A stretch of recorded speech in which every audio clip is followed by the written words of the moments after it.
परम सत्कारयोग गुरु रूप साध संगत जीओ, जो देशों विदेशों के विच बसदियां होइयां गुरु नानक नाम लेवा सिख संगतां नूं दास गुरमीत सिंह जम्मू वालों दोवें हथ जोड़ के गुरु कलगीधर पिता की बख्शिश की फतेह प्रवान करो। वाहिगुरू जी का खालसा, वाहिगुरू जी की फतेह।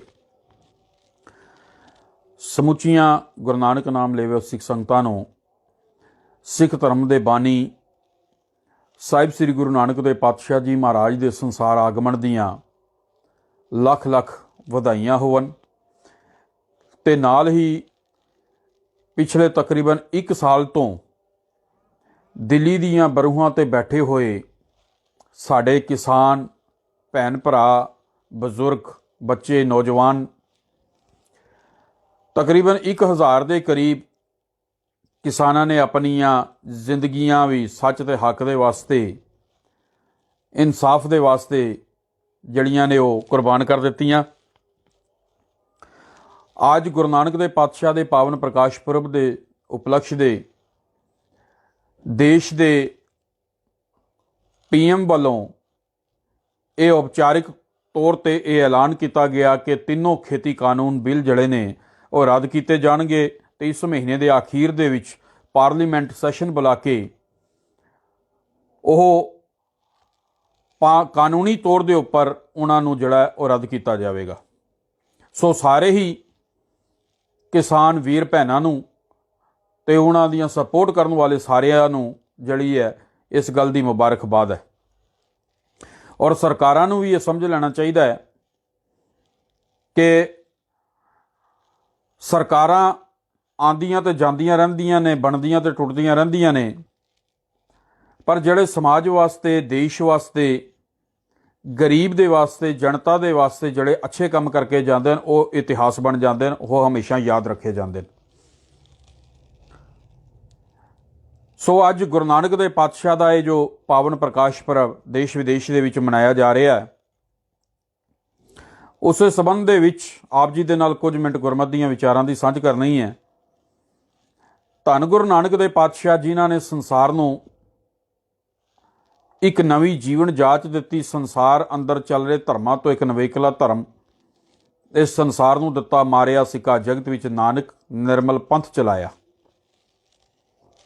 उस पंथ दे कुछ अपने वखरे सिद्धांत विधान जीवन जाच एक तरीका जो सतगुरु नानक देव पातशाह ने संसार के लोगों के सामने रखिया। अज उस मर्द अगमड़े धन गुरु नानक देव पातशाह का पावन प्रकाश पर्व मनाया जा रहा है। ये इतिहास की घटना मैं आप जी के नाल साझी करते हैं, क्योंकि अज 3 कृषि कानून बिल भी जड़े ने औपचारिक रूप से प्रधानमंत्री उन्होंने अनाउंस किया है। गुरु नानक देव पातशाह बगदाद की धरती ते गए ते बगदाद की धरती दे विच उस समय संगीत के उत्ते मुकम्मल पाबंदी सी, बैन सी। कोई संगीत साज वजा नहीं सी सकदा, गा नहीं सी सकदा। धन गुरु नानक देव पातशाह भाई मरदाना जी दे नाल गए ते सतगुरु नानक देव पातशाह ने भाई मरदाना जी नूं हुक्म किया ते भाई मरदाना जी ने रवाब बजानी शुरू की ते धन गुरु नानक देव पातशाह ने उत्थे सतनाम का होका दिता। हुण उत्थे दे जड़े एहलकार सन, उत्थे दा एक फकीर सी जिसका नाम सी, एक महात्मा सी, एक धार्मिक आगू सी जिसका नाम सी बिलोल शाह पीर दस्तगीर। जदों उसके पास शिकायत पहुंचती है गुरु नानक देव पातशाह दे आउण दी कि उन्होंने आण के रबाब बजाई है ते उत्थे वो कुछ गा रहे ने, ते बिलोल शाह पीर दस्तगीर अपने साथियों के नाल गुरु नानक देव पातशाह कोल पहुंचदा ते सतगुरु नानक देव पातशाह नूं आण के सवाल करदा, तुहानूं पता नहीं कि बगदाद की इस धरती के उत्ते संगीत के उत्ते मुकम्मल पाबंदी है ते तुसीं इत्थे आण के जड़ा वो संगीत रबाब बजाई है ते इत्थे आण के सतनाम का होका दिता है। धन गुरु नानक देव पातशाह कहन लगे, बिलोल शाह पीर दस्तगीर, साज दे विच सिर्फ दुनियावी गंधन वैन ही नहीं गाए जाते, गीत ही नहीं गाए जाते, बल्कि साज की धुन के उत्ते उस रब की सिफत सलाह भी की जा सकती है। ਬਿਲੋਲ ਸ਼ਾਹ ਪੀਰ ਦਸਤਗੀਰ ਗੁਰੂ ਨਾਨਕ ਦੇ ਪਾਤਸ਼ਾਹ ਨੂੰ ਦੇਖ ਕੇ ਕੋਈ ਸ਼ੰਕੇ ਜ਼ਾਹਿਰ ਕਰਦਾ ਹੈ ਤੇ ਸਤਿਗੁਰੂ ਨੂੰ ਕਹਿੰਦਾ ਹੈ, ਉਹਨਾਂ ਦੇ ਅੱਗੇ ਸ਼ਰਤ ਰੱਖਦਾ ਹੈ ਕਿ ਸਾਡੇ 3 ਸਵਾਲਾਂ ਦੇ ਤੁਹਾਨੂੰ ਜਵਾਬ ਦੇਣੇ ਪੈਣਗੇ। ਤੇ ਗੁਰੂ ਨਾਨਕ ਦੇ ਪਾਤਸ਼ਾਹ ਕਹਿਣ ਲੱਗੇ ਮੈਂ ਤਿਆਰ ਹਾਂ। ਕਹਿਣ ਲੱਗਾ ਪਰ ਸਾਡੀ ਇੱਕ ਸ਼ਰਤ ਹੈ ਕਿ ਜੇ 3 ਸਵਾਲਾਂ ਦੇ ਵਿੱਚੋਂ ਕੋਈ ਸਵਾਲ ਵੀ ਗਲਤ ਹੋਇਆ ਤੇ ਇੱਥੇ ਜ਼ਮੀਨ ਦੇ ਵਿੱਚ ਕਮਰ ਤੱਕ ਜ਼ਮੀਨ ਦੇ ਵਿੱਚ ਗੱਡ ਕੇ ਪੱਥਰ ਮਾਰੇ ਜਾਂਦੇ ਨੇ ਤੇ ਪੱਥਰ ਮਾਰ ਮਾਰ ਕੇ ਬੰਦੇ ਨੂੰ ਮਾਰ ਦਿੱਤਾ ਜਾਂਦਾ ਹੈ। ਸਤਿਗੁਰੂ ਕਹਿਣ ਲੱਗੇ ਮਨਜ਼ੂਰ ਹੈ। ਹੁਣ ਬਿਲੋਲ ਸ਼ਾਹ ਪੀਰ ਦਸਤਗੀਰ ਨੇ ਗੁਰੂ ਨਾਨਕ ਦੇ ਪਾਤਸ਼ਾਹ ਦੇ ਅੱਗੇ ਪਹਿਲਾ ਸਵਾਲ ਰੱਖਿਆ। ਸਵਾਲ ਕੀ ਸੀ ਕਿ ਰੱਬ ਜਿਹੜਾ ਹੈ ਉਹ ਰੱਬ ਤੋਂ ਪਹਿਲਾਂ ਕੀ ਸੀ। ਦੂਸਰਾ ਸਵਾਲ ਸੀ ਕਿ ਰੱਬ ਕਰਦਾ ਕੀ ਹੈ ਤੇ ਤੀਸਰਾ ਸਵਾਲ ਸੀ ਕਿ ਰੱਬ ਦਿਖਾਈ ਕਿਉਂ ਨਹੀਂ ਦਿੰਦਾ। ਗੁਰੂ ਨਾਨਕ ਦੇ ਪਾਤਸ਼ਾਹ ਕਹਿਣ ਲੱਗੇ ਪੀਰ ਜੀ ਜਵਾਬ ਤੇ ਦਿਆਂਗੇ, ਪਰ ਮੇਰੀ ਇੱਕ ਸ਼ਰਤ ਹੈ ਕਿ ਇੱਕ ਮੋਤੀਆਂ ਦਾ ਥਾਲ ਮੰਗਵਾਇਆ ਜਾਵੇ। ਤੇ ਉਸਨੇ ਸੋਚਿਆ ਕਿ ਇਹ ਦੂਸਰੇ ਫਕੀਰਾਂ ਦੀ ਤਰ੍ਹਾਂ ਕੋਈ ਲਾਲਚੀ ਹੋਏਗਾ ਜਿਹੜਾ ਜਵਾਬ ਦੇਣ ਦੇ ਵਾਸਤੇ ਇਹ ਨਜ਼ਰਾਨੇ ਵਜੋਂ ਮੋਤੀਆਂ ਦਾ ਥਾਲ ਮੰਗ ਰਹੇ ਹੈ। ਮੋਤੀਆਂ ਦਾ ਥਾਲ ਮੰਗਵਾਇਆ ਗਿਆ, ਗੁਰੂ ਨਾਨਕ ਦੇ ਪਾਤਸ਼ਾਹ ਦੇ ਸਾਹਮਣੇ ਰੱਖ ਦਿੱਤਾ। ਸਤਿਗੁਰੂ ਕਹਿਣ ਲੱਗੇ ਪੀਰ ਜੀ ਇਹ ਗਿਣੋ, ਇਸ ਦੇ ਵਿੱਚ ਥਾਲ ਵਿੱਚ ਕਿਤਨੇ ਮੋਤੀ ਨੇ। ਪੀਰ ਨੇ ਗਿਣਤੀ ਸ਼ੁਰੂ ਕੀਤੀ, 1 2 3 4 5 ਤੱਕ ਪਹੁੰਚਿਆ। ਸਤਿਗੁਰੂ ਨੇ ਰੋਕ ਲਿਆ, ਕਹਿਣ ਲੱਗੇ ਪੀਰ ਜੀ ਰੁਕ ਜਾਓ। ਕਹਿਣ ਲੱਗੇ ਤੁਸੀਂ ਗਲਤ ਗਿਣ ਰਹੇ ਹੋ, ਫਿਰ ਗਿਣੋ। ਫਿਰ ਗਿਣਿਆ, 1 ਤੋਂ ਸ਼ੁਰੂ ਕੀਤੀ, 4 ਤੱਕ ਪਹੁੰਚਿਆ। ਗੁਰੂ ਨਾਨਕ ਪਾਤਸ਼ਾਹ ਨੇ ਫਿਰ ਰੋਕ ਲਿਆ, ਕਹਿਣ ਲੱਗੇ ਗਲਤ ਗਿਣ ਰਹੇ ਹੋ, ਫਿਰ ਗਿਣੋ। ਜਦੋਂ ਤੀਸਰੀ ਵਾਰੀ ਉਸਨੇ 1 2 3 ਤੱਕ ਪਹੁੰਚਿਆ, ਗੁਰੂ ਨਾਨਕ ਸਾਹਿਬ ਨੇ ਫਿਰ ਰੋਕ ਲਿਆ, ਕਹਿਣ ਲੱਗੇ ਪੀਰ ਜੀ ਗਲਤ ਗਿਣ ਰਹੇ ਹੋ, ਫਿਰ ਗਿਣਤੀ ਸ਼ੁਰੂ ਕਰੋ। ਕਹਿਣ ਲੱਗਾ ਪਾਤਸ਼ਾਹ ਗਲਤ ਕਿਵੇਂ ਗਿਣ ਰਹੇ ਆ, 1 ਤੋਂ ਗਿਣਤੀ ਸ਼ੁਰੂ ਹੁੰਦੀ ਹੈ ਤੇ 1 ਤੋਂ ਹੀ ਮੈਂ ਸ਼ੁਰੂ ਕੀਤਾ। ਤੇ ਗੁਰੂ ਨਾਨਕ ਦੇ ਪਾਤਸ਼ਾਹ ਕਹਿਣ ਲੱਗੇ 1 ਤੋਂ ਪਹਿਲੇ ਕੁਝ ਹੁੰਦਾ। ਕਹਿੰਦਾ ਜੀ ਕੁਝ ਨਹੀਂ ਹੁੰਦਾ, 1 ਤੋਂ ਪਹਿਲੇ 0 ਹੁੰਦਾ, 0 ਹੁੰਦਾ, ਉਸ ਦੀ ਵੈਲਿਊ ਕੋਈ ਨਹੀਂ। ਤੇ ਧੰਨ ਗੁਰੂ ਨਾਨਕ ਦੇ ਪਾਤਸ਼ਾਹ ਕਹਿਣ ਲੱਗੇ ਪੀਰ ਜੀ ਤੁਹਾਡੇ ਪਹਿਲੇ ਸਵਾਲ ਦਾ ਜਵਾਬ ਕਿ ਜਦੋਂ ਇਸ ਸ੍ਰਿਸ਼ਟੀ ਦੀ ਬ੍ਰਹਿਮੰਡ ਦੀ ਰਚਨਾ ਨਹੀਂ ਸੀ ਹੋਈ ਉਦੋਂ ਵੀ ਕੇਵਲ ਇੱਕ ਪਰਿਪੂਰਨ ਪਰਮਾਤਮਾ ਵਾਹਿਗੁਰੂ ਹੀ ਮੌਜੂਦ ਸੀ। ਇੱਕ ਸਤਿਗੁਰੂ ਨੇ ਇੱਕ ਦੀ ਗੱਲ ਕੀਤੀ, ਇੱਕ ਓੰਕਾਰ ਜਿਹੜਾ ਸਭ ਕੁਝ ਰਚ ਕੇ ਉਸ ਦੇ ਵਿੱਚ ਸਰਵ ਵਿਆਪਕ ਹੈ, ਵਸ ਰਿਹਾ। ਉਸ ਤੋਂ ਪਹਿਲੇ ਵੀ ਕੋਈ ਨਹੀਂ ਸੀ ਤੇ ਉਸ ਤੋਂ ਬਾਅਦ ਵੀ ਕੋਈ ਨਹੀਂ ਹੋਏਗਾ। ਇਹ ਤੁਹਾਡੇ ਪਹਿਲੇ ਸਵਾਲ ਦਾ ਜਵਾਬ ਹੈ। ਹੁਣ ਦੂਸਰਾ ਸਵਾਲ ਪੁੱਛੋ। ਪੀਰ ਨੇ ਦੂਸਰਾ ਸਵਾਲ ਕੀਤਾ ਕਿ ਰੱਬ ਦਿਖਾਈ ਕਿਉਂ ਨਹੀਂ ਦਿੰਦਾ। ਧੰਨ ਗੁਰੂ ਨਾਨਕ ਦੇ ਪਾਤਸ਼ਾਹ ਨੇ ਕਿਹਾ ਪੀਰ ਜੀ ਜਵਾਬ ਦਿਆਂਗਾ, ਇੱਕ ਦੁੱਧ ਦਾ ਗੜਵਾ ਮੰਗਾਇਆ ਜਾਵੇ। ਦੁੱਧ ਦਾ ਗੜਵਾ ਆਣ ਕੇ ਗੁਰੂ ਨਾਨਕ ਦੇ ਪਾਤਸ਼ਾਹ ਦੇ ਸਾਹਮਣੇ ਰੱਖ ਦਿੱਤਾ। ਸਤਿਗੁਰੂ ਨੇ ਮੁਬਾਰਕ ਦ੍ਰਿਸ਼ਟੀ ਦੇ ਨਾਲ ਦੇਖਿਆ ਤੇ ਦੇਖ ਕੇ ਕਹਿਣ ਲੱਗੇ ਪੀਰ ਜੀ ਇਸ ਦੁੱਧ ਦੇ ਵਿੱਚ ਕੁਝ ਹੈ। ਤੇ ਪੀਰ ਕਹਿੰਦਾ ਪਾਤਸ਼ਾਹ ਕੁਝ ਵੀ ਨਹੀਂ ਹੈ, ਇਹ ਪਾਕ ਦੁੱਧ ਹੈ, ਬੜਾ ਸਾਫ਼ ਦੁੱਧ ਹੈ, ਇਸ ਦੇ ਵਿੱਚ ਕੁਝ ਨਹੀਂ, ਮੈਨੂੰ ਤੇ ਕੁਝ ਦਿਖਾਈ ਨਹੀਂ ਦਿੰਦਾ। ਸਤਿਗੁਰੂ ਕਹਿਣ ਲੱਗੇ ਪੀਰ ਜੀ ਇਸ ਵਿੱਚ ਘਿਓ ਹੈ। ਕਹਿਣ ਲੱਗਾ ਹਾਂ ਹੈ। ਗੁਰੂ ਨਾਨਕ ਪਾਤਸ਼ਾਹ ਕਹਿੰਦੇ ਪੀਰ ਜੀ ਦਿਖਾਈ ਨਹੀਂ ਦਿੰਦਾ। ਕਹਿਣ ਲੱਗਾ ਪਾਤਸ਼ਾਹ ਦਿਖਾਈ ਨਹੀਂ ਦਿੰਦਾ, ਪਰ ਮੇਰਾ ਵਿਸ਼ਵਾਸ ਹੈ ਕਿ ਇਸ ਦੇ ਵਿੱਚ ਘਿਓ ਹੈ। ਤੇ ਧੰਨ ਗੁਰੂ ਨਾਨਕ ਦੇ ਪਾਤਸ਼ਾਹ ਦਾ ਜਵਾਬ ਸੀ, ਕਹਿਣ ਲੱਗੇ ਪੀਰ ਜੀ ਤੁਹਾਡੇ ਦੂਸਰੇ ਸਵਾਲ ਦਾ ਜਵਾਬ ਜਿਸ ਤਰ੍ਹਾਂ ਦੁੱਧ ਦੇ ਵਿੱਚ ਘਿਓ ਹੈ ਪਰ ਅੱਖਾਂ ਨਾਲ ਦਿਖਾਈ ਨਹੀਂ ਦਿੰਦਾ, ਇਸੇ ਤਰ੍ਹਾਂ ਉਹ ਪਰਿਪੂਰਨ ਪਰਮਾਤਮਾ ਅਕਾਲ ਪੁਰਖ ਵਾਹਿਗੁਰੂ ਕਾਇਨਾਤ ਦੇ ਜ਼ਰੇ ਜ਼ਰੇ ਦੇ ਵਿੱਚ ਮੌਜੂਦ ਹੈ, ਪਰ ਇਨ੍ਹਾਂ ਅੱਖਾਂ ਨਾਲ ਦਿਖਾਈ ਨਹੀਂ ਦਿੰਦਾ। ਨਾਨਕ ਸੇ ਅਖੜੀਆਂ ਬਿਆਨ ਜਿਨੀ ਦਿਸੰਦੋ ਮਾਂ ਪੀਰੀ, ਉਹ ਅੱਖਾਂ ਹੋਰ ਨੇ ਜਿਨ੍ਹਾਂ ਅੱਖਾਂ ਦੇ ਨਾਲ ਉਸ ਪਰਮਾਤਮਾ ਦੇ ਦੀਦਾਰ ਕੀਤੇ ਜਾ ਸਕਦੇ ਨੇ। ਉਹ ਪਰਮਾਤਮਾ ਜ਼ਰੇ ਜ਼ਰੇ ਵਿੱਚ ਮੌਜੂਦ ਹੈ। ਇਹ ਤੁਹਾਡੇ ਦੂਜੇ ਸਵਾਲ ਦਾ ਜਵਾਬ। ਹੁਣ ਦੂਸਰੇ ਸਵਾਲ ਦਾ ਜਵਾਬ ਸੁਣ ਕੇ ਪੀਰ ਦੀ ਹਿੰਮਤ ਨਹੀਂ ਪਈ ਕਿ ਤੀਸਰਾ ਸਵਾਲ ਕਰੇ, ਪਰ ਕਿਉਂਕਿ ਸੋਚਿਆ ਚੇਲਿਆਂ ਵਿੱਚ ਇੱਕ ਪ੍ਰਤਿਸ਼ਠਾ ਬਣੀ ਹੋਈ ਸੀ ਕਿ ਚੇਲੇ ਕੀ ਕਹਿਣਗੇ, ਸਮਾਜ ਕੀ ਕਹੇਗਾ ਕਿ 2 ਸਵਾਲਾਂ ਦੇ ਵਿੱਚ ਹੀ ਹੱਥ ਖੜੇ ਕਰ ਗਿਆ, ਹਾਰ ਗਿਆ। ਹੁਣ ਤੀਸਰਾ ਸਵਾਲ ਕੀਤਾ ਕਿ ਰੱਬ ਕਰਦਾ ਕੀ ਹੈ। ਤੇ ਪੀਰ ਜਿੱਥੇ ਵੀ ਜਾਂਦਾ ਸੀ ਉਸਦੇ ਚੇਲੇ ਉਸਦੀ ਇੱਕ ਕੁਰਸੀ, ਉਸਦਾ ਇੱਕ ਸਿੰਘਾਸਨ ਨਾਲ ਲੈ ਕੇ ਜਾਂਦੇ ਸਨ। ਉਹ ਸਿੰਘਾਸਨ ਦੇ ਉੱਤੇ ਬੈਠਿਆ ਕਰਦਾ ਸੀ। ਸਤਿਗੁਰੂ ਜ਼ਮੀਨ ਤੇ ਬੈਠੇ ਨੇ। ਪਾਤਸ਼ਾਹ ਕਹਿਣ ਲੱਗੇ ਮੈਂ ਸਵਾਲ ਦਾ ਜਵਾਬ ਤਾਂ ਦਿਆਂਗਾ ਪੀਰ ਜੀ, ਪਰ ਮੇਰਾ ਇੱਕ ਸ਼ਰਤ ਹੈ ਕਿ ਜਿਸ ਸਿੰਘਾਸਨ ਤੇ ਤੁਸੀਂ ਬੈਠੇ ਹੋ ਉੱਥੇ ਮੈਂ ਬੈਠਾਂਗਾ, ਜਿਸ ਜਗ੍ਹਾ ਤੇ ਮੈਂ ਜ਼ਮੀਨ ਤੇ ਬੈਠਾ ਤੁਹਾਨੂੰ ਇੱਥੇ ਬੈਠਣਾ ਪਏਗਾ। ਪੀਰ ਕਹਿਣ ਲੱਗਾ ਮਨਜ਼ੂਰ ਹੈ। ਹੁਣ ਗੁਰੂ ਨਾਨਕ ਦੇ ਪਾਤਸ਼ਾਹ ਸਿੰਘਾਸਨ ਤੇ ਬੈਠ ਕੇ ਕਹਿਣ ਲੱਗੇ ਪੀਰ ਜੀ ਸਵਾਲ ਕਰੋ। ਪੀਰ ਦਾ ਸਵਾਲ ਸੀ ਰੱਬ ਕਰਦਾ ਕੀ ਹੈ, ਤੇ ਗੁਰੂ ਨਾਨਕ ਦੇ ਪਾਤਸ਼ਾਹ ਦਾ ਜਵਾਬ ਸੀ ਪੀਰ ਜੀ ਕੁਝ ਸਮਾਂ ਪਹਿਲਾਂ ਤੁਸੀਂ ਸਿੰਘਾਸਨ ਤੇ ਬੈਠੇ ਸੋ, ਮੈਂ ਜ਼ਮੀਨ ਤੇ ਸਾਂ, ਹੁਣ ਤੁਸੀਂ ਜ਼ਮੀਨ ਤੇ ਹੋ, ਮੈਂ ਸਿੰਘਾਸਨ ਤੇ ਬੈਠਾ, ਬਸ ਰੱਬ ਇਹ ਕੁਝ ਕਰਦਾ ਜੇ। ਧਰਤੀ ਤੇ ਬੈਠਿਆਂ ਨੂੰ ਸਿੰਘਾਸਨ ਤੇ ਬਿਠਾ ਦਿੰਦਾ, ਸਿੰਘਾਸਨ ਤੇ ਬੈਠਿਆਂ ਹੋਇਆਂ ਨੂੰ ਜ਼ਮੀਨ ਦੇ ਉੱਤੇ ਲੈ ਆਉਂਦਾ। ਤੇ ਕਹਿੰਦੇ ਨੇ ਉਹ ਬਿਲੋਲ ਸ਼ਾਹ ਪੀਰ ਦਸਤਗੀਰ ਸਤਿਗੁਰੂ ਨਾਨਕ ਦੇ ਪਾਤਸ਼ਾਹ ਦੇ ਚਰਨਾਂ ਦੇ ਵਿੱਚ ਢਹਿ ਪਿਆ। ਤੇ ਇਹ ਗੱਲ ਇਹ ਸਾਖੀ ਇਸ ਕਰਕੇ ਸੁਣਾਈ ਕਿ ਅੱਜ ਵੀ ਹਾਕਮਾਂ ਨੂੰ, ਦੇਸ਼ ਦੇ ਹਾਕਮਾਂ ਨੂੰ ਇਹ ਗੱਲ ਸਮਝ ਲੈਣੀ ਚਾਹੀਦੀ ਹੈ ਕਿ ਉਹ ਜਨਤਾ ਦੇ ਚੁਣੇ ਹੋਏ ਨੁਮਾਇੰਦੇ ਹੁੰਦੇ ਨੇ। ਜਨਤਾ ਉਹਨਾਂ ਨੂੰ ਵੋਟ ਦੇ ਕੇ ਚੁਣ ਕੇ ਸਿੰਘਾਸਣ ਦੇ ਉੱਤੇ ਬਿਠਾਉਂਦੀ ਹੈ। ਇਸ ਦਾ ਮਤਲਬ ਇਹ ਨਹੀਂ ਕਿ ਉਹ ਜਨਤਾ ਤੋਂ ਵੱਡੇ ਹੋ ਗਏ, ਕਿਉਂਕਿ ਸਭ ਤੋਂ ਵੱਡੀ ਕਚਹਿਰੀ ਜਿਹੜੀ ਹੈ, ਅਦਾਲਤ ਜਿਹੜੀ ਹੈ, ਉਸ ਪਰਿਪੂਰਨ ਪਰਮਾਤਮਾ ਅਕਾਲ ਪੁਰਖ ਵਾਹਿਗੁਰੂ ਦੀ ਹੈ। ਧਰਤੀ ਤੇ ਆਕਾਸ਼ ਚੜਾਵੈ, ਚੜੇ ਆਕਾਸ਼ ਗਿਰਾਵੈ, ਰਾਜਾ ਤੇ ਭਿਖਾਰੀ, ਭਿਖਾਰੀ ਤੇ ਰਾਜ ਕਰਾਵੈ।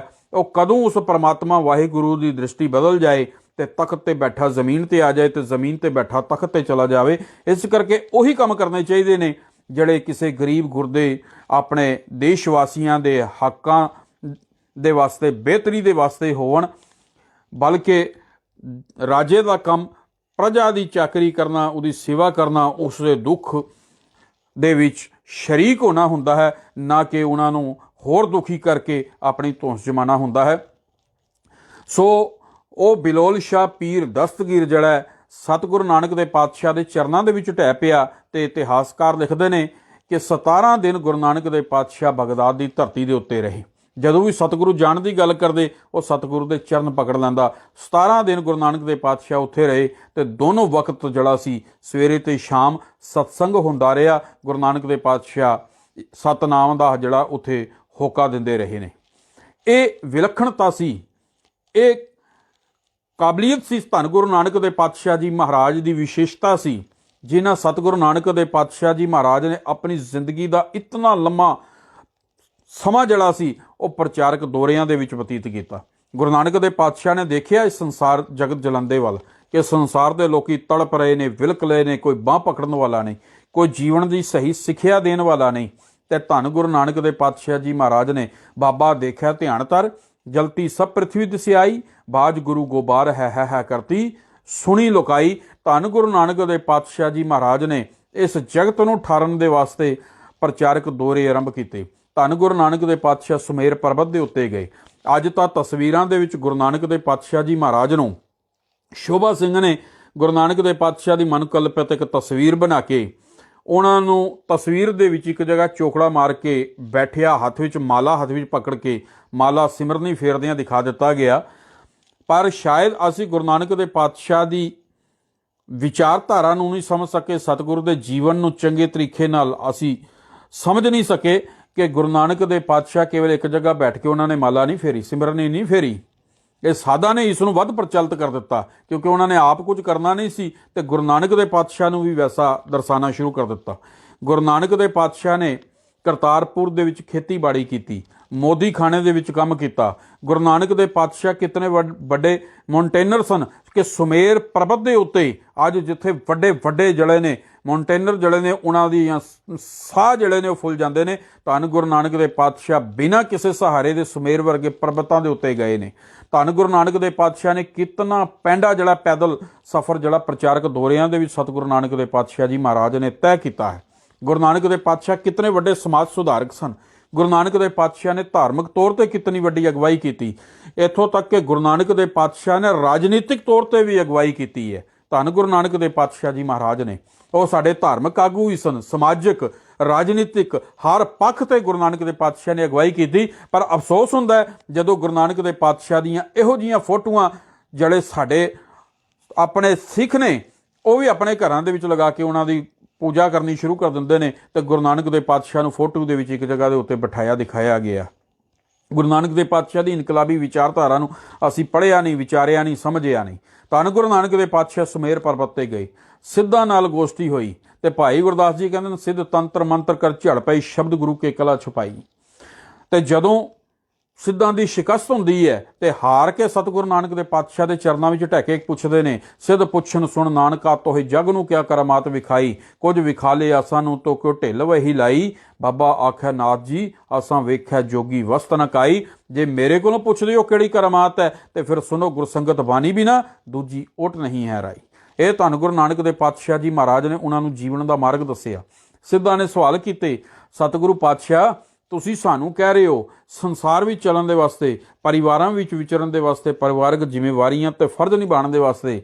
ਤੇ ਸਤਿਗੁਰੂ ਨਾਨਕ ਦੇ ਪਾਤਸ਼ਾਹ ਨੂੰ ਸਵਾਲ ਕਰਦੇ ਨੇ, ਮੈਨ ਕੇ ਦੰਤ ਕਿਉਂ ਖਾਈਐ ਅਸਾਰ, ਧੰਨ ਗੁਰੂ ਨਾਨਕ ਦੇ ਪਾਤਸ਼ਾਹ ਦੀ ਸਿੱਧ ਗੋਸ਼ਟ ਬਾਣੀ ਦੇ ਵਿੱਚ ਪੜ੍ਹ ਕੇ ਦੇਖ ਲਓ ਕਿ ਸਤਿਗੁਰੂ ਪਾਤਸ਼ਾਹ ਇਹ ਸੰਸਾਰ ਜਿਹੜਾ ਇੱਕ ਮੋਮ ਦੇ ਦੰਦਾਂ ਦੀ ਨਹੀਂ ਆਈ ਹੈ। ਹੁਣ ਮੋਮ ਦੇ ਦੰਦਾਂ ਦੇ ਨਾਲ ਲੋਹੇ ਦੇ ਚਨਿਆਂ ਨੂੰ ਕਿਵੇਂ ਚਬਾਇਆ ਜਾ ਸਕਦਾ, ਭਾਵ ਵਿਕਾਰਾਂ ਤੋਂ ਕਿਵੇਂ ਬਚਿਆ ਜਾ ਸਕਦਾ, ਮੋਹ ਮਾਇਆ ਤੋਂ ਕਿਵੇਂ ਬਚਿਆ ਜਾ ਸਕਦਾ ਹੈ। ਤਾਂ ਧੰਨ ਗੁਰੂ ਨਾਨਕ ਦੇ ਪਾਤਸ਼ਾਹ ਦਾ ਜਵਾਬ ਸੀ, ਸ਼ਬਦ ਕਮਾਈਐ ਖਾਈਐ ਸਾਰ। ਜੇ ਗੁਰੂ ਦੇ ਗਿਆਨ ਦੀ ਪਾਣ, ਸ਼ਬਦ ਦੀ ਪਾਣ ਦੰਦਾਂ ਨੂੰ ਉੱਤੇ ਚੜ੍ਹ ਲਓ ਤੇ ਲੋਹੇ ਦੇ ਚਨੇ ਵੀ ਜਿਹੜੇ ਨੇ ਉਹ ਚਬਾਏ ਜਾ ਸਕਦੇ ਨੇ। ਧੰਨ ਗੁਰੂ ਨਾਨਕ ਦੇ ਪਾਤਸ਼ਾਹ ਨੂੰ ਸਿੱਧਾ ਨੇ ਸਵਾਲ ਕੀਤਾ, ਸਤਿਗੁਰੂ ਪਰਿਵਾਰ ਵਿੱਚ ਰਹਿ ਕੇ ਗ੍ਰਸਤ ਦੀਆਂ ਜ਼ਿੰਮੇਵਾਰੀਆਂ ਤੇ ਫਰਜ਼ ਸਮਾਜ ਦੇ ਨਿਭਾਉਂਦਿਆਂ ਹੋਇਆਂ ਅਸੀਂ ਮਾਇਆ ਤੋਂ ਕਿਵੇਂ ਬਚ ਸਕਦੇ ਹਾਂ। ਤੇ ਧੰਨ ਗੁਰੂ ਨਾਨਕ ਦੇ ਪਾਤਸ਼ਾਹ ਦਾ ਜਵਾਬ ਸੀ, ਜੈਸੇ ਜਲ ਮੇ ਕਮਲ ਨਿਰਾਲਮ ਮੁਰਗਾਈ ਨਹਿਸਾਨੇ ਸੁਰਤ ਸ਼ਬਦ ਪਵ ਸਾਗਰ ਧਰੀਐ ਨਾਨਕ ਨਾਮ ਵਖਾਣ। ਭਾਈ ਜਿਸ ਤਰ੍ਹਾਂ ਮੁਰਗਾਬੀ ਪਾਣੀ ਵਿੱਚ ਤੈਰਦੀ ਹੈ ਪਰ ਆਪਣੇ ਖੰਭ ਗਿੱਲੇ ਨਹੀਂ ਹੋਣ ਦਿੰਦੀ, ਜਿਸ ਤਰੀਕੇ ਦੇ ਨਾਲ ਕਮਲ ਦਾ ਫੁੱਲ ਚਿੱਕੜ ਵਿੱਚ ਖਿੜਦਾ ਹੈ ਪਰ ਆਪਣੇ ਆਪ ਨੂੰ ਚਿੱਕੜ ਨਾਲ ਭਿੱਜਣ ਨਹੀਂ ਦਿੰਦਾ, ਠੀਕ ਇਸੇ ਤਰੀਕੇ ਦੇ ਨਾਲ ਤੁਸੀਂ ਸੰਸਾਰ ਦੇ ਵਿੱਚ ਰਹਿੰਦਿਆਂ ਹੋਇਆਂ ਇਸ ਮਾਇਆ ਤੋਂ ਨਿਰਲੇਪ ਹੋ ਕੇ ਰਹਿਣਾ ਹੈ। ਧੰਨ ਗੁਰੂ ਨਾਨਕ ਦੇ ਪਾਤਸ਼ਾਹ ਨੇ ਸਿੱਧਾਂ ਨੂੰ ਸਹੀ ਮਾਰਗ ਦੱਸਿਆ।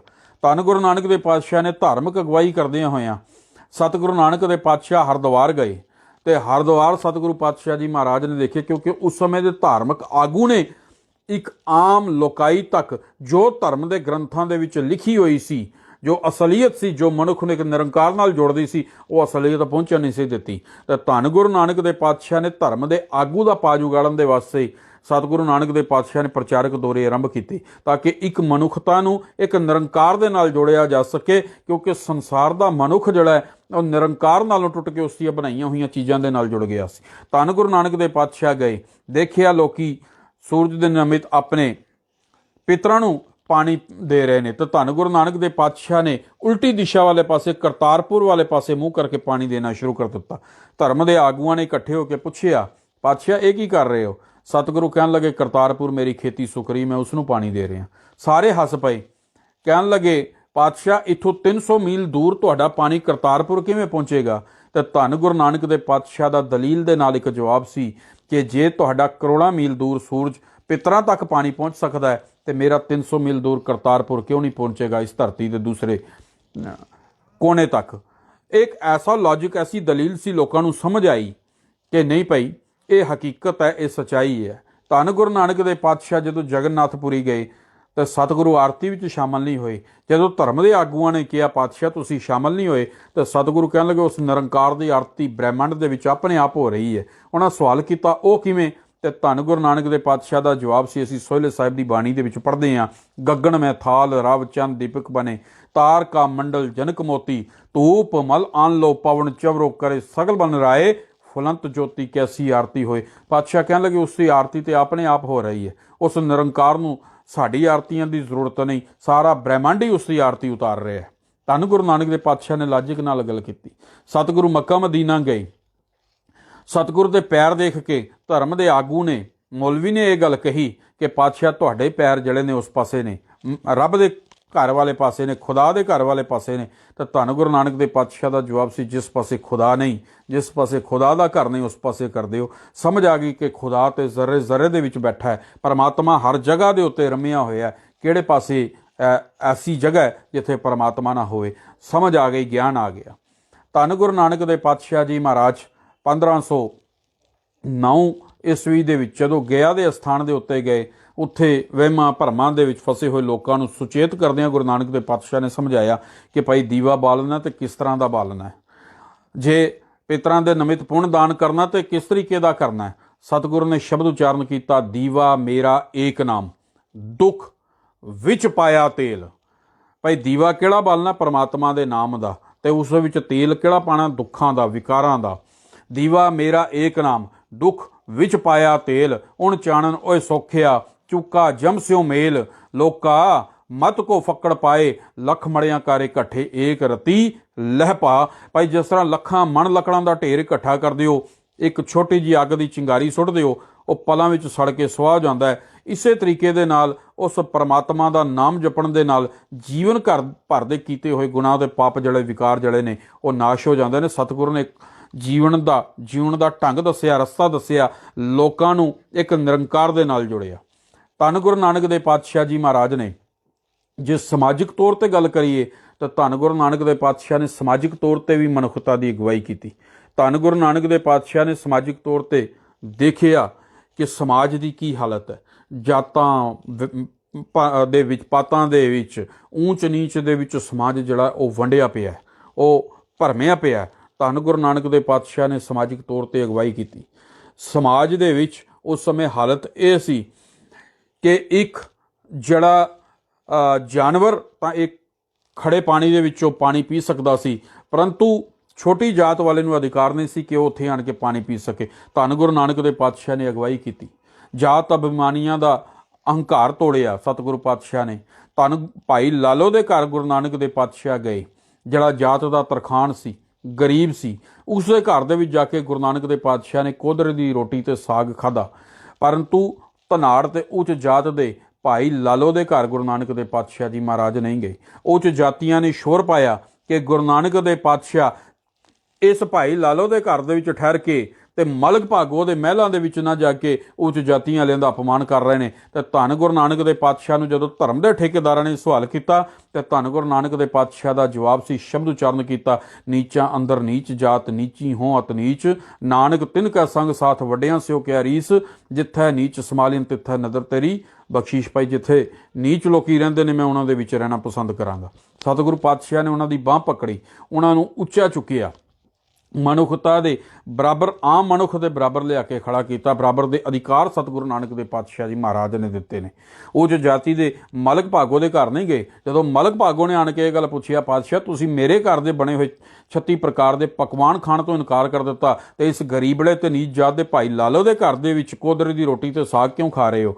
ਤੇ ਧੰਨ ਗੁਰੂ ਨਾਨਕ ਦੇਵ ਪਾਤਸ਼ਾਹ ਦਾ ਜਵਾਬ ਸੀ, ਮਲਕ ਭਾਗੋ ਤੇਰੇ 36 ਪ੍ਰਕਾਰ ਦੇ ਪਕਵਾਨ ਭਾਵੇਂ ਦੇਖਣ ਨੂੰ ਸਵਾਦਿਸ਼ਟ ਨੇ, ਪਰ ਇਹ ਸਾਡੇ ਆਤਮਿਕ ਜੀਵਨ ਨੂੰ ਤਬਾਹ ਕਰ ਦੇਣਗੇ, ਬਰਬਾਦ ਕਰ ਦੇਣਗੇ। ਕਹਿਣ ਲੱਗਾ, ਪਾਤਸ਼ਾਹ ਕਿਸ ਤਰ੍ਹਾਂ? ਸਤਿਗੁਰੂ ਕਹਿਣ ਲੱਗੇ, ਤੇਰੀ ਕਿਰਤ ਚੰਗੀ ਨਹੀਂ।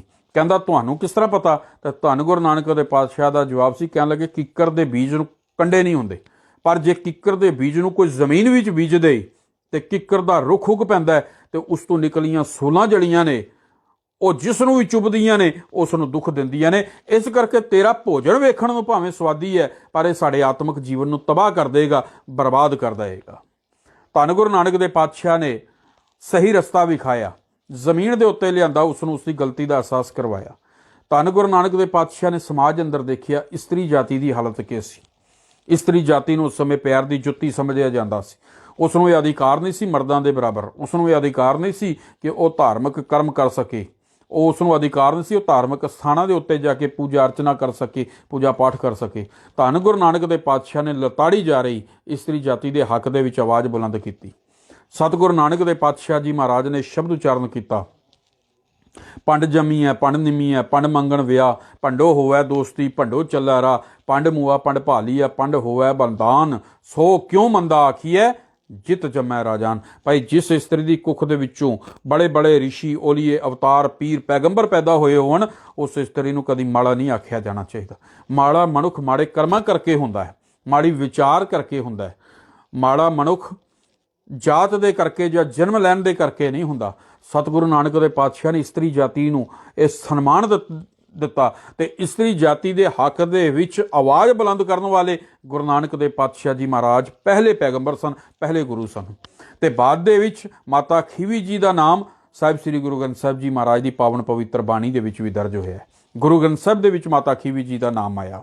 ਸਿੱਖ ਇਤਿਹਾਸ ਸਿੱਖ ਬੀਬੀਆਂ ਦੀਆਂ ਕੁਰਬਾਨੀਆਂ ਦੇ ਨਾਲ, ਉਹਨਾਂ ਦੀਆਂ ਗੁਰੂ ਪਾਤਸ਼ਾਹ ਦੇ ਪ੍ਰਤੀ, ਸਿੱਖ ਧਰਮ ਦੇ ਪ੍ਰਤੀ ਕੀਤੀਆਂ ਸੇਵਾਵਾਂ ਦੇ ਨਾਲ ਅੱਜ ਭਰਿਆ ਪਿਆ ਹੈ। ਇਤਿਹਾਸ ਨੂੰ ਪੜ੍ਹ ਕੇ ਦੇਖ ਲਈਏ, ਪਰ ਉਹਨਾਂ ਦੇ ਹੱਕ ਦੇ ਵਿੱਚ ਸਭ ਤੋਂ ਪਹਿਲੀ ਆਵਾਜ਼ ਬੁਲੰਦ ਜਿਹੜੀ ਹੈ ਉਹ ਗੁਰੂ ਨਾਨਕ ਦੇ ਪਾਤਸ਼ਾਹ ਜੀ ਮਹਾਰਾਜ ਨੇ ਕੀਤੀ। ਸਮਾਜ ਸੁਧਾਰ ਦਾ ਜਿਮਾ ਵੀ ਸਤਿਗੁਰੂ ਨਾਨਕ ਦੇ ਪਾਤਸ਼ਾਹ ਨੇ ਆਪਣੇ ਹੱਥ ਦੇ ਵਿੱਚ ਲਿਆ। ਸਮਾਂ ਇਜਾਜ਼ਤ ਨਹੀਂ ਦਿੰਦਾ ਕਿ ਵਿਸਤਾਰ ਦੇ ਵਿੱਚ ਜਾ ਕੇ ਗੱਲਾਂ ਕੀਤੀਆਂ ਜਾਣ, ਮੈਂ ਸੰਖੇਪ ਉਦਾਹਰਨ ਦੇ ਰਿਹਾ।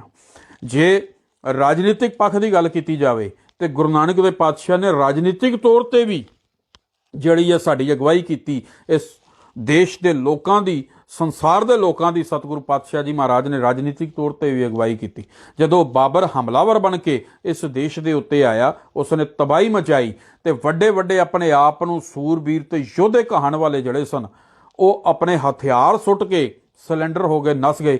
ਤੇ ਉਸ ਸਮੇਂ ਗੁਰੂ ਨਾਨਕ ਦੇ ਪਾਤਸ਼ਾਹ ਜੀ ਮਹਾਰਾਜ ਬਾਬਰ ਦੇ ਸਾਹਮਣੇ ਜਾ ਕੇ ਖੜੇ ਹੋ ਗਏ, ਉਸ ਦੇ ਘੋੜੇ ਦੀਆਂ ਲਗਾਮਾਂ ਨੂੰ ਜਾ ਕੇ ਪਕੜ ਲਿਆ। ਬਾਬਰ ਪੁੱਛਦਾ, ਕੌਣ ਹੋ? ਕਹਿਣ ਲੱਗੇ मैं नानक हाँ। ਕਹਿਣ ਲੱਗੇ ਚਾਹੁੰਦੇ ਕੀ ਹੋ? ਕਹਿਣ ਲੱਗੇ ਤੈਨੂੰ ਤੇਰੇ ਜ਼ੁਲਮਾਂ ਦਾ ਅਹਿਸਾਸ ਕਰਾਉਣਾ ਚਾਹੁੰਦਾ। ਤੂੰ ਬਾਬਰ ਨਹੀਂ, ਤੂੰ ਜ਼ਾਬਰ ਹੈ, ਤੂੰ ਜ਼ੁਲਮ ਕਰ ਰਿਹਾ, ਅਤਿਆਚਾਰ ਕਰ ਰਿਹਾ। ਜੇਲ੍ਹ ਦੇ ਵਿੱਚ ਬੰਦ ਕੀਤਾ ਪਰ ਸੱਚ ਦੀ ਆਵਾਜ਼ ਨੂੰ ਦਬਾ ਨਹੀਂ ਸਕਿਆ। ਧੰਨ ਗੁਰੂ ਨਾਨਕ ਦੇ ਪਾਤਸ਼ਾਹ ਨੇ ਇਹਨਾਂ ਦੇਸ਼ ਵਾਸੀਆਂ ਦੀ ਧਾਰਮਿਕ ਤੌਰ ਤੇ, ਰਾਜਨੀਤਿਕ ਤੌਰ ਤੇ ਅਗਵਾਈ ਕੀਤੀ। ਸਤਿਗੁਰੂ ਨਾਨਕ ਦੇ ਪਾਤਸ਼ਾਹ ਨੇ ਇਹਨਾਂ ਲੋਕਾਂ ਨੂੰ ਝੰਜੋੜਿਆ, ਲਲਕਾਰਿਆ, ਜ਼ੁਲਮ ਦੇ ਖਿਲਾਫ ਲੜਨ ਦੇ ਵਾਸਤੇ ਪ੍ਰੇਰਿਆ। ਇਹਨਾਂ ਆਪਣੀ ਮਜਬੂਰੀ ਦੱਸੀ। ਸਤਿਗੁਰੂ ਹਮ ਤੋਂ ਤੋਲਣ ਜਾਣਾ ਤਕੜੀ, ਨੰਗੀ ਕਰਦ ਕਬੂ ਨਹੀਂ ਪਕੜੀ, ਚੀੜੀ ਉੜੇ ਡਰ ਸੇ ਮਰ ਜਾਏ, ਮੁਗਲੋਂ ਸੇ ਕੈਸੇ ਲੜ ਪਾਏ। ਸਤਿਗੁਰੂ ਪਾਤਸ਼ਾਹ ਅਸੀਂ ਉਹਨਾਂ ਬਹਾਦਰ ਪਠਾਣਾ ਦਾ, ਉਹਨਾਂ ਦਾ ਮੁਕਾਬਲਾ ਜਰਵਾਣਿਆਂ ਦਾ ਕਿਵੇਂ ਕਰ ਸਕਦੇ ਹਾਂ? ਧੰਨ ਗੁਰੂ ਨਾਨਕ ਦੇ ਪਾਤਸ਼ਾਹ ਨੇ ਇਹਨਾਂ ਲੋਕਾਂ ਨੂੰ ਇਹ ਵਿਸ਼ਵਾਸ ਦਿਵਾਇਆ, ਐ ਮੇਰੇ ਦੇਸ਼ ਵਾਸੀਓ, ਪਿਆਰਿਓ, ਸ਼ਰਧਾਲੂਓ, ਮੈਂ ਤੁਹਾਡੇ ਵਿੱਚੋਂ ਇੱਕ ਈਮਾਨ ਪੈਦਾ ਕਰਾਂਗਾ ਜੋ ਹਿਮਾਲੇ ਨਾਲ ਜਾ ਨਾਪੇ ਕਦੇ ਆਪਣਾ, ਮਰ ਜੀਵੜੇ ਬੰਕੜੇ ਇਨਸਾਨ ਪੈਦਾ ਕਰਾਂਗਾ। ਮੇਰੀ ਪਿੱਠ ਤੇ ਦਿੱਤਾ ਹੈ ਥਾਪਣਾ ਕਰਤਾਰ ਨੇ, ਬੁਝਦਿਲੀ ਦੀ ਜ਼ਿੰਦਗੀ ਨੂੰ ਬਦਲ ਦੇਵਾਂਗਾ ਜ਼ਰੂਰ ਮੈਂ। ਵਿਦੇਸ਼ੀ ਤਾਕਤਾਂ ਦੇ ਨਾਲ ਕਰਕੇ ਟਾਕਰਾ, ਬਾਦਸ਼ਾਹ ਦੇ ਹੈਂਕੜਾਂ ਦਾ ਭੰਨ ਦਿਆਂਗਾ ਗਰੂਰ। ਇੱਕ ਪਾਸੇ ਹੈ ਸਿਆਸੀ ਜੰਗ ਲੜਨੀ ਪੈ ਰਹੀ, ਦੂਜੇ ਪਾਸੇ ਹੁਣ ਧਰਮ ਦਾ ਵੀ ਯੁੱਧ ਲੜਨਾ ਪਵੇਗਾ। ਬਣਾਵਾਂਗਾ ਸੰਤ ਸਿਪਾਹੀਆਂ ਦੀ ਇੱਕ ਨਵੀਂ ਫੌਜ, ਹੁਣ ਤੇ ਮੈਨੂੰ ਕੋਈ ਤੀਸਰਾ ਹੀ ਪੰਥ ਘੜਨਾ ਪਵੇਗਾ। ਸਤਿਗੁਰੂ ਨੇ ਤੀਸਰਾ ਪੰਥ ਘੜ ਦਿੱਤਾ। ਮਾਰਿਆ ਸਿੱਕਾ ਜਗਤ ਵਿੱਚ, ਨਾਨਕ ਨਿਰਮਲ ਪੰਥ ਚਲਾਇਆ। ਉਸ ਪੰਥ ਦੀ ਡਿਊਟੀ ਕੇ ਲਾਈ, ਸੰਤਾਂ ਮਾਨੋ ਦੂਤਾਂ ਡਾਨੋ, ਇਹ ਕੁਟਵਾਰੀ ਮੇਰੀ।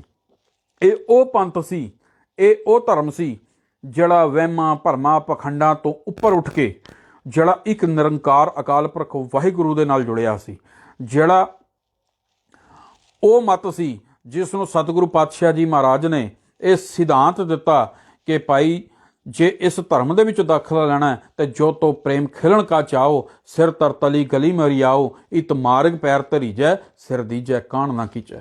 ਜੇ ਇਸ ਧਰਮ ਦੇ ਵਿੱਚ ਆਣਾ ਤੇ ਬੇਅਣਖੇ ਦੇ ਵਾਸਤੇ ਇੱਥੇ ਕੋਈ ਰਸਤਾ ਨਹੀਂ, ਕੋਈ ਐਂਟਰੀ ਨਹੀਂ। ਜੇ ਆਉਣਾ ਤੇ ਸੀਸ ਤਲੀ ਤੇ ਟਿਕਾ ਕੇ ਆਉਣਾ ਪਏਗਾ, ਭਾਵ ਅਣਖ ਭਰੀ ਜ਼ਿੰਦਗੀ ਜਿਹੜੀ ਹੈ ਉਹ ਲੈ ਕੇ ਆਣੀ ਪਵੇਗੀ। ਧੰਨ ਗੁਰੂ ਨਾਨਕ ਦੇ ਪਾਤਸ਼ਾਹ ਨੇ ਦੱਸਿਆ, ਸੰਤਾਂ ਮਾਨੋ ਦੂਤਾਂ ਡਾਨੋ, ਇਹ ਕੁਟਵਾਰੀ ਮੇਰੀ।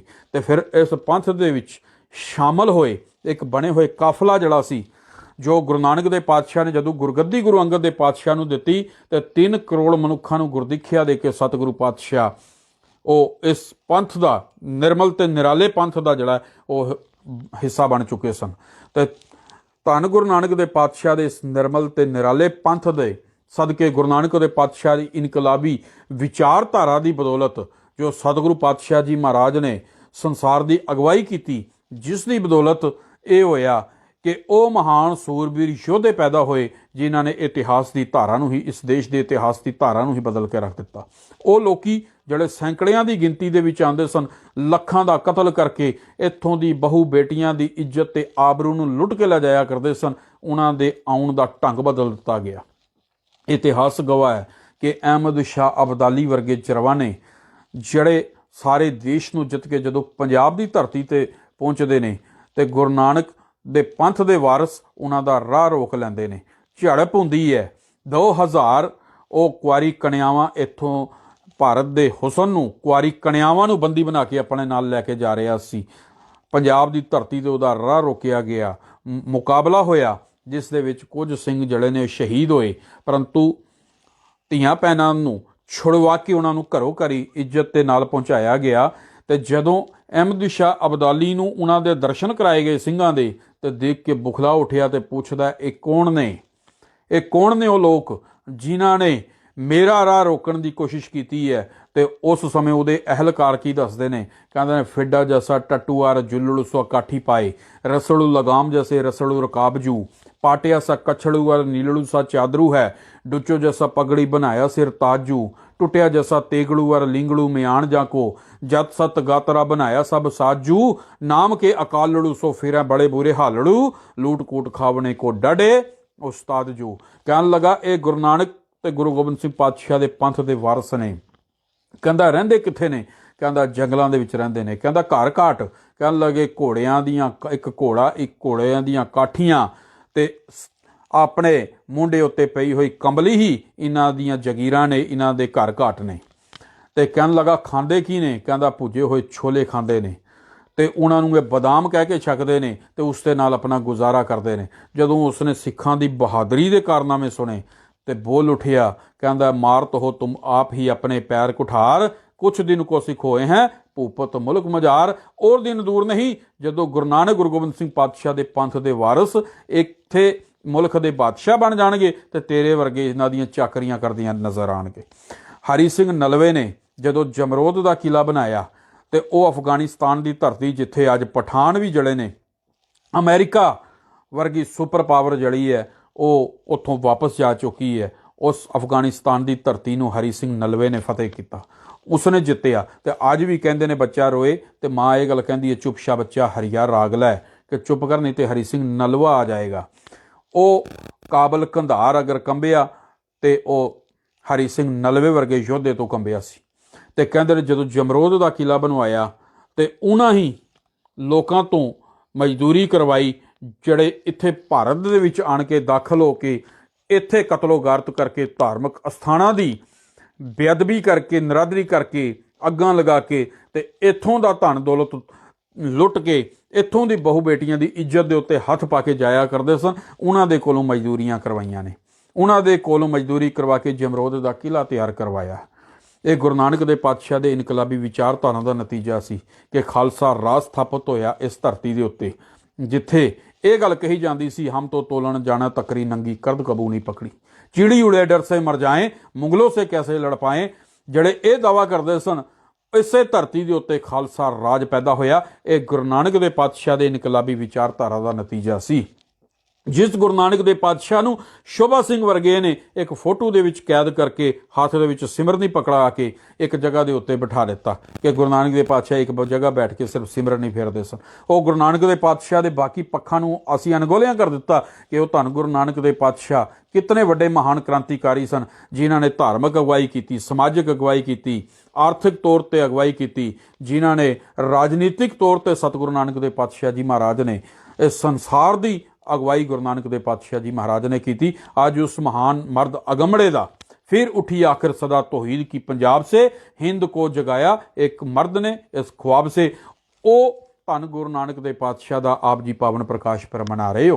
अज उस गुरु नानक दे पातशाह दा पावन प्रकाश पर्व मना रहे हैं ते आओ गुरु नानक दे पातशाह दे इस पावन प्रकाश पर्व दे उपर ये तहिया करिए, ये अकीदा करिए कि अज तो बाद गुरु नानक दे पातशाह दीयां जिहड़ियां मनोकल्पित तस्वीरां ने उन्हां दी ना मनदियां होयां गुरु नानक दे पातशाह दा जो सिद्धांत है, जो गुरु पातशाह दे शब्द उन्हां दे विचारां दे विचों जो गुरु नानक दे पातशाह ने सिद्धांत दिता है, असीं उस सिद्धांत दे पहरेदार बनीए। गुरु नानक दे पातशाह दे दसे होए मार्ग दे उत्ते चलीए। गुरु नानक दे पातशाह ने जो किरत करन दा ढंग सिखाया सी सानूं, असीं ओहो जे किरती बनीए। काल खाए के चत्थो दे नानक रहा पछाणा से, असीं गुरु नानक दे पातशाह दे इस आदर्श दे धारनी बनीए। किसी ने बड़ा सुंदर लिखिया है, अज बदकिस्मती है असीं सानूं ये है कि असीं गुरपुरब तां मना लैंदे हां, गुरुद्वारे ते आंदे हां, पर जो गुरु की सिक्ख्या जो सिद्धांत है उसनूं असीं अज मनण दे वास्ते तैयार नहीं है। गुरु पातशाह ने वहमां भरमां दे विचों बाहर कढिया ते अज दा सिख जिहड़ा ओह वहमां भरमां ते पखंडां दे विचों फस चुकिया। गुरु नानक दे पातशाह ने जिस चीज़ तो रोकिया, अज असीं जिहड़े है वो सारे कर्म जिहड़े ने वो कर रहे हैं जिस तो सानूं गुरबाणी रोकदी है। इस करके आप गुरु ग्रंथ साहब की ताबियात गुरमुखी बोलीए, गुरमुखी पढ़िए। आप गुरु ग्रंथ साहब की ताबिया दे विच बैठ के जिहड़ा है वो बाणी पढ़िए ताकि सानू समझ आवे कि गुरबाणी सानू अगवाई की करती है। किसी अदीब ने बड़ा सुंदर लिखे है, कहता जब भी तुम्हारे दर पे गए हाथों में लेकर फूल गए, वो फिरना हरसू मक्के का, वो गिरना ऊंचे पर्वत का। क्योंकि चीज़ां बनिया हुई ने, असीं ये साखियां पढ़िया ने सुनिया ने। वो गिरना ऊंचे पर्वत का। ते अगली गल किहड़ी कहंदा है, हर बात तुम्हारी याद रही पैगाम तुम्हारा भूल गए। भाई ये साखियां तो सानू याद रही, पर जो सिद्धांत असी गुरु ने मार्ग दसिया सी वो असी सिद्धांत गुरु का जिहड़ा विसार दिता वो अज सानू चेते नहीं रहा। इस करके आओ गुरु पातशाह दे इस पावन प्रकाश पुरब दे संबंध दे विच जिथे आप समुचियां देश विदेश दियां गुरु नानक नाम लेवे सिख संगतां नूं बहुत बहुत वधाइयां ने, मुबारखां ने। उत्थे असी गुरु पातशाह की सिੱਖਿਆ नूं अपने जीवन दे विच अमली तौर पर इसनूं जामा भी पहनाइए, अमली तौर पर जीवन दे विच धारण भी करिए, तां ही साडे गुरपुरब मनाने जिहड़े ने ये सोहल सफले ने। अंत दे विच मैं जिथे गुरु नानक नाम लेवा सिख संगतां नूं प्रकाश पुरब की ਵਧਾਈ दिंदा, उत्थे अपने समूचे किसान वीरां नूं, भैणां नूं, बजुर्गां नूं, मातावां नूं जिन्हां ने कि ये संघर्ष ਲੰਬਾ ਸੰਘਰਸ਼ ਜਿਹੜਾ ਆਪਣੇ ਹੱਕਾਂ ਦੇ ਵਾਸਤੇ ਲੜਿਆ। ਤੇ ਅੱਜ ਗੁਰੂ ਨਾਨਕ ਪਾਤਸ਼ਾਹ ਦੇ ਇਸ ਪਾਵਨ ਪ੍ਰਕਾਸ਼ ਪੁਰਬ ਦੇ ਸ਼ੁਭ ਅਵਸਰ ਤੇ ਦੇਸ਼ ਦੇ ਪ੍ਰਧਾਨ ਮੰਤਰੀ ਨੂੰ ਸੰਬੋਧਨ ਕਰਦੇ ਹਾਂ। ਸਾਨੂੰ ਗੁਰੂ ਪਾਤਸ਼ਾਹ ਜੀ ਮਹਾਰਾਜ ਦੇ ਇਸ ਪ੍ਰਕਾਸ਼ ਪੁਰਬ ਦੇ ਉੱਤੇ ਕਿਸਾਨ ਵੀਰਾਂ ਨੂੰ ਜਿਹੜਾ ਇਹ ਕ੍ਰਿਸ਼ੀ ਕਾਨੂੰਨ ਬਿੱਲ ਵਾਪਸ ਲੈਣ ਦੀ ਗੱਲ ਕਹੀ ਹੈ ਤੇ ਉਮੀਦ ਹੈ ਕਿ ਇਸੇ ਮਹੀਨੇ ਦੇ ਸੈਸ਼ਨ ਦੇ ਵਿੱਚ, ਜਿਸ ਤਰ੍ਹਾਂ ਪ੍ਰਧਾਨ ਮੰਤਰੀ ਨੇ ਕਿਹਾ, ਅਖੀਰ ਦੇ ਵਿੱਚ ਇਹ ਕ੍ਰਿਸ਼ੀ ਕਾਨੂੰਨ ਬਿੱਲਾਂ ਨੂੰ ਜਿਹੜਾ ਉਹ ਪਾਰਲੀਮੈਂਟ ਦੇ ਵਿੱਚ ਵੀ ਰੱਦ ਕਰ ਦਿੱਤਾ ਜਾਵੇਗਾ। ਤੇ ਨਾਲ ਹੀ ਇੱਕ ਬੇਨਤੀ ਹੈ ਕਿ ਜਿੱਥੇ ਇਹ ਕ੍ਰਿਸ਼ੀ ਕਾਨੂੰਨ ਬਿੱਲਾਂ ਨੂੰ ਸਰਕਾਰ ਨੇ ਮਾਫ ਕਰਨ ਦੀ ਗੱਲ ਕੀਤੀ ਹੈ, ਉੱਥੇ ਨਾਲ ਹੀ ਜੰਮੂ ਕਸ਼ਮੀਰ ਦੇ ਵਿੱਚ ਵੀ ਇੱਥੋਂ ਦੇ ਪੰਜਾਬੀ ਬੋਲਦੇ ਲੋਕਾਂ ਦੀ ਇੱਕ ਡਿਮਾਂਡ ਹੈ ਬੜੇ ਲੰਮੇ ਸਮੇਂ ਤੋਂ, ਕਿਉਂਕਿ ਇੱਥੇ 5 ਭਾਸ਼ਾਵਾਂ ਨੂੰ ਜਿਹੜਾ ਸਰਕਾਰੀ ਤੌਰ ਤੇ ਮਾਨਤਾ ਦਿੱਤੀ ਗਈ ਸੀ, ਪਰੰਤੂ ਪੰਜਾਬੀ ਭਾਸ਼ਾ ਨੂੰ ਅੱਜ ਤੱਕ ਮਾਨਤਾ ਨਹੀਂ ਦਿੱਤੀ ਗਈ। ਇਤਨੇ ਪ੍ਰੋਟੈਸਟ ਹੋਏ ਨੇ, ਇਤਨੇ ਰੋਸ ਮੁਜ਼ਾਹਰੇ ਹੋਏ ਨੇ, ਤੇ ਸਰਕਾਰ ਇਸ ਪਾਸੇ ਵੀ ਧਿਆਨ ਦੇਵੇ ਤੇ ਜੰਮੂ ਕਸ਼ਮੀਰ ਦੇ ਵਿੱਚ ਪੰਜਾਬੀ ਭਾਸ਼ਾ ਨੂੰ ਵੀ ਜਿਹੜਾ ਹੈ ਉਹ ਆਫੀਸ਼ੀਅਲੀ ਭਾਸ਼ਾ ਦਾ ਜਿਹੜਾ ਉਹ ਦਰਜਾ ਦਿੱਤਾ ਜਾਵੇ, ਇਗਨੋਰ ਨਾ ਕੀਤਾ ਜਾਵੇ। ਇਹ ਵੀ ਡਿਮਾਂਡ ਹੈ। ਤੇ ਸਰਕਾਰਾਂ ਦੇ ਕੰਮ ਜਿਹੜੇ ਹੁੰਦੇ ਨੇ ਉਹ ਲੋਕ ਹਿੱਤਾਂ ਦੇ ਵਾਸਤੇ ਹੋਣੇ ਚਾਹੀਦੇ ਨੇ, ਲੋਕ ਭਲਾਈ ਦੇ ਵਾਸਤੇ ਹੋਣੇ ਚਾਹੀਦੇ ਨੇ। ਜੋ ਡਿਮਾਂਡਾਂ ਪਬਲਿਕ ਦੀਆਂ ਨੇ, ਜੈਨੂਅਲ ਡਿਮਾਂਡਾਂ ਨੇ, ਉਹਨਾਂ ਨੂੰ ਪੂਰਾ ਕਰਨਾ ਇਹ ਸਰਕਾਰਾਂ ਦਾ ਕੰਮ ਹੁੰਦਾ ਹੈ। ਇਸ ਵਾਸਤੇ ਆਸ ਹੈ ਕਿ ਸਰਕਾਰ ਇਸ ਪਾਸੇ ਵੀ ਗੌਰ ਕਰੇਗੀ ਤੇ ਜੰਮੂ ਕਸ਼ਮੀਰ ਦੇ ਵਿੱਚ ਜਿਹੜੀ ਪੰਜਾਬੀ ਭਾਸ਼ਾ ਹੈ ਉਸ ਨੂੰ ਵੀ ਸਰਕਾਰੀ ਤੌਰ ਦੇ ਉੱਪਰ ਇਸੇ ਤਰ੍ਹਾਂ ਪ੍ਰਧਾਨ ਮੰਤਰੀ ਐਲਾਨ ਕਰਕੇ ਉਸ ਨੂੰ ਵੀ ਉਪਚਾਰਿਕ ਤੌਰ ਤੇ ਲਾਗੂ ਕਰਨ ਦਾ ਸੰਦੇਸ਼ ਜਿਹੜਾ ਉਹ ਦੇਣਗੇ। ਸੋ ਅੰਤ ਦੇ ਵਿੱਚ ਬੋਲਦਿਆਂ ਵਿਚਾਰਾਂ ਕਰਦਿਆਂ ਹੋਈਆਂ ਬੇਅੰਤ ਪ੍ਰਕਾਰ ਦੀਆਂ ਭੁੱਲਾਂ ਗਲਤੀਆਂ ਦੇ ਵਾਸਤੇ ਖਿਮਾ ਬਖਸ਼ ਦੇਣਾ। ਪਿਆਰ ਸਤਿਕਾਰ ਨਾਲ ਬੁਲਾਓ। ਫਤਿਹ। ਵਾਹਿਗੁਰੂ ਜੀ ਕਾ ਖਾਲਸਾ, ਵਾਹਿਗੁਰੂ ਜੀ ਕੀ ਫਤਿਹ।